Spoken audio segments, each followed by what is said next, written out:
Alright people, week 1, lesson 2 of the Consulting Accelerator with Sam Ovens, and this time in this lesson we talked about natural law. And it was really interesting.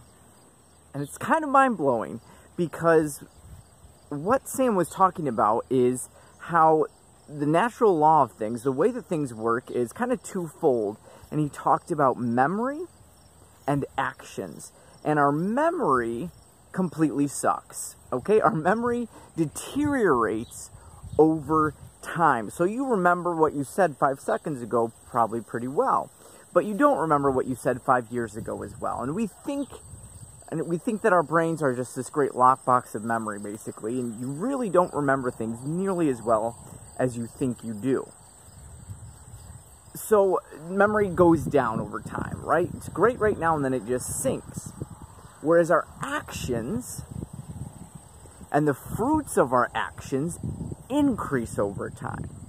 And this is also not what we think or how we want them to work, right? So when I work out one day in the gym, I want to be completely fit by the time I walk out the door. That would be absolutely fantastic. But that's not the way it works, right? I work out and nothing happens. I notice no difference except maybe discomfort, which ties into what we talked about with the last lesson, right? That discomfort makes us grow.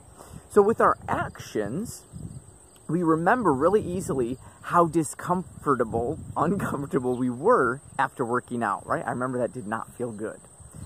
And I can't see how that action is helping me. I don't feel any difference because it's that action that I take, and if I'm consistent with it, the value, the fruits of that action come to me over time. So it's distant and in the future.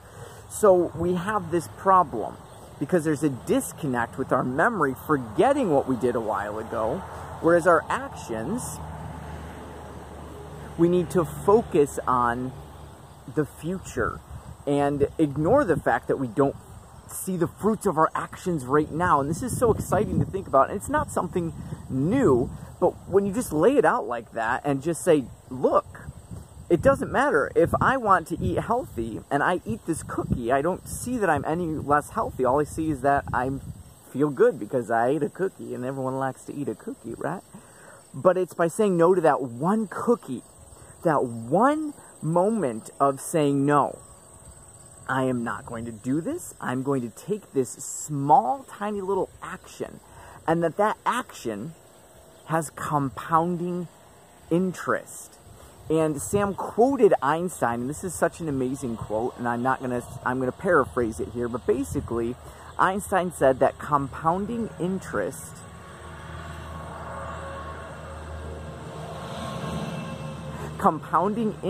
is the 8th wonder of the world. He who understands it earns it. He who doesn't understand it pays it.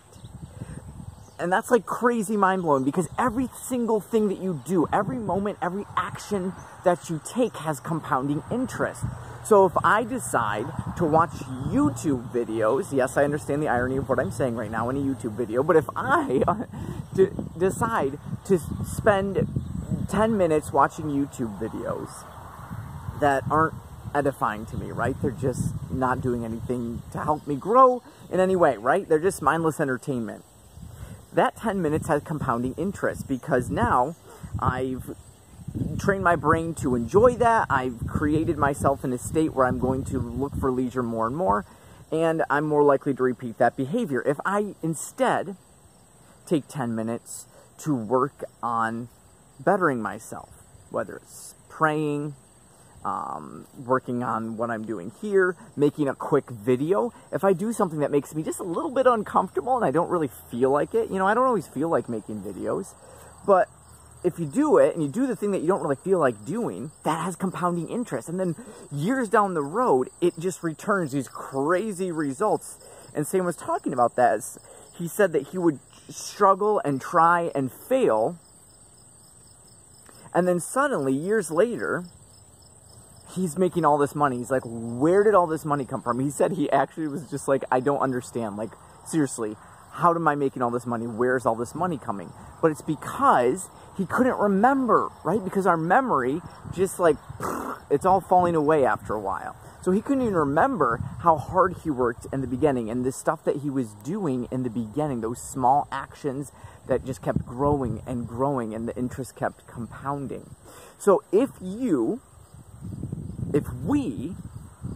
spend a day and we do nothing with that day, if we, don't do anything to move forward in whatever our goals are, whatever God's calling us to do, whatever we're trying to do, if we spend a day and we do nothing to get there, that has compounding interest. Negative. We're paying it. We're just going to keep paying for doing nothing. Whereas if we, at the end of the day, we can say, I did this. I made a video and I didn't feel like it. I worked on my consulting class thing that I didn't really have the time to do, but I got less sleep and I did it. Whatever it is, that's going to have compounding interest. So whatever your goals are, whatever you want to see yourself doing, and I feel like we all have that thing that we want to do, we've been meaning to do, right? Whether it's exercise every day, write every day, read every day, pray more, whatever it is. There's those, lose weight, whatever. It's those little things that was like, I just didn't do it today. I didn't have the time. I was too tired. Compounding interest, baby. You're paying it. And we don't want to be paying that. We want to be earning it. We want to get those returns down the road. And it's the little things that we're going to do that are going to get us there. And I'm so excited to start doing those little things, to start making discomfort my new comfort and getting comfortable with being uncomfortable and stretching myself and pushing. And I hope that you can find a way in your day. Leave a comment down below if there's anything that you feel like maybe you've had compounding interest going the wrong way for you, and you could maybe start building that. Or leave a comment if you've seen this in your own life or in someone's life around you and just say, wow, I never thought that it would make such a huge difference doing this one little thing every day, or doing this one little thing once a week, or whatever it is. People say that maybe writing a little bit every day and how big that's changed their life. Things like that. Anything that you have like that. But I'm so excited for this journey. There's so much more for us to come. Thank you for joining me. Love you. Bye.